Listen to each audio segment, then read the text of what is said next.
Welcome back to Profiles in Caring. 1 in 4 households in Uganda has taken on the very generous responsibility of adopting an AIDS orphan. Unfortunately, there's usually not enough money for these orphans to go to school. One American's trying to change that, and photojournalist Shauna Scott continues the story now of David Ssejinja. This thing is hard. It hasn't been raining for some months now, and so the soil is kind of hard.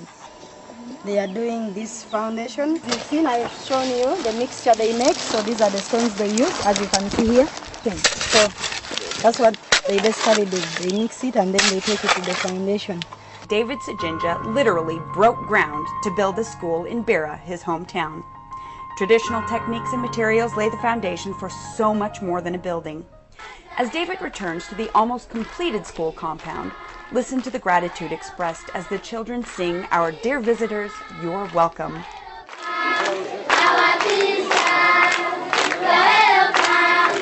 And what we have up there is the girls' dormitory. Classes are already in session, but the plans for completion will make this school the centerpiece for the entire community. There are more than 600 children. Yes, that is not a small number. It is not a small number. And the others are applying, but we cannot receive them yet because we have not got the capacity to sustain them. The compound already houses children and staff. There's a garden. This food is all going to feed the children. On a daily basis, they do all of this digging by hand. Behind us we've got tomatoes. Over here we have potatoes. All this will go to feed the children. My problem is digging. We don't have hoes and tractors. And a kitchen provides 3 meals a day. The grounds include administrative offices, an arts and crafts center, and the all-important classrooms for education. In addition to the school, the Ssejinja Children's Foundation is building a community center, literally in the center of the compound. Once it has a roof, it will give the children a place to perform and the community a place to meet, host weddings, and settle disputes. For me, I want to be a doctor, lawyer, manager, teacher. We have a young boy named Jonathan. His father died of AIDS. His mother died of AIDS. The whole family died of AIDS. There are 3 boys.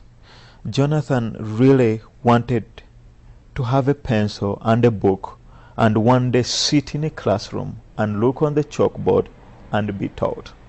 And one day, as I was going in the classroom, I looked at the names of the kids that I was familiar with and I said, "What's your name?" And told me, "I'm Jonathan." And I told him, "Jonathan, I'd like to speak to you." And I told me, "Tell me your story."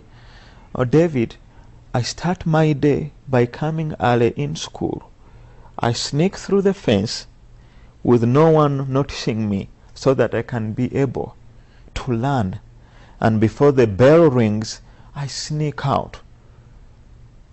And again the next day, I do the same. I would like your foundation to help. I do not have parents, for they have all gone. I'm only living alone, and 2 my other brothers go in the morning to look for food." And at that moment, I determined young boys like Jonathan will not only sneak through the school fence, but will have the opportunity and have their rightful place in a classroom, and they will be noticed by a teacher.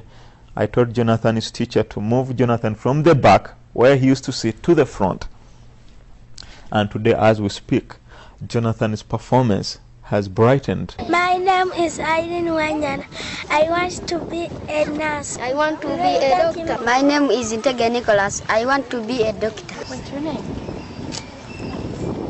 A small book, a pen, and a pencil, and $1 make a difference in the lives of the children back in Uganda. Building the school is only the first step. Once there's a classroom, there need to be books and pencils. Now the children need uniforms. If they're sick, the children can't attend classes, and if it's dark, they cannot read. This is the generator that we sent from America. It finally arrived safely, with no damage, with no any broken metal. I can't express the joy. This has never happened here. We have always been in dim light. When we get it, many places are in darkness, but now with this, we have full light in the school. So thank you very much. Thank you very much. Where he sees a need, from a generator which will light a whole school to the personal gift of a wheelchair, David Ssejinja provides solutions. This is Hassan Ebi Sembatia. Ebi developed a syndrome when he was 4 months, which resulted into the expansion of his head, and eventually the trauma went all through her body.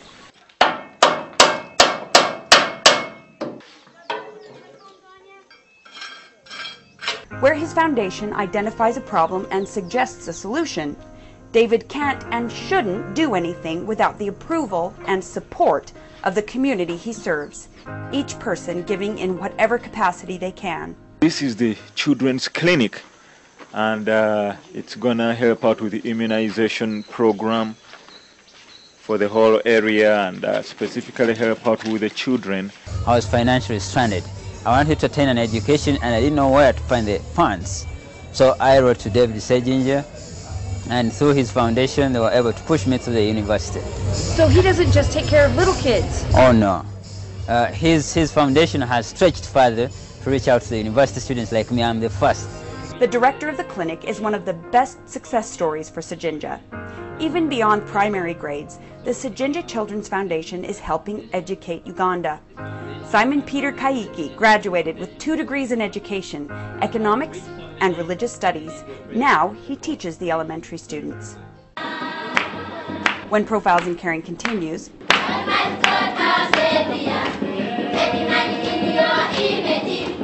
thanks to David Ssejinja, these children finally have hope for their future. But stay with us to find out how even now they've gained national acclaim.